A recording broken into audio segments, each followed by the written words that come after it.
Paano kung hindi namatay si Andres Bonifacio? Isa sa pinakamalungkot na pangyayari sa ating kasaysayan ay ang pagkamatay ni Andres Bonifacio bago pa niya makitang nagtagumpay ang revolusyon para sa kalayaan na kanyang sinimulan. Mapapatanong ka na lang, ano kaya ang mangyayari kung hindi maagang namatay ang Supremo?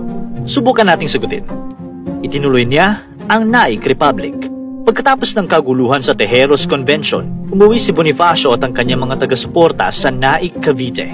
Dahil hindi kinilala ni Bonifacio ang nangyaring eleksyon sa Tejeros, binuo ng kanyang grupo ang Naik Military Agreement at nagbalak silang gumawa ng sarili nilang republika, ang Naik Republic.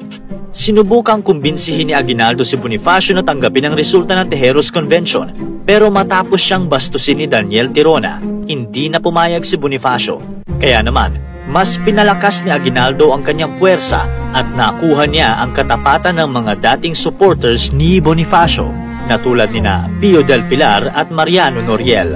Ang pagdami ng mga taga-suporta ni Aguinaldo ang nakapagbigay sa kanya ng malaking kumpiyansa na ipaaresto at hatulan ng parusang kamatayan ng Supremo ng Katipunan.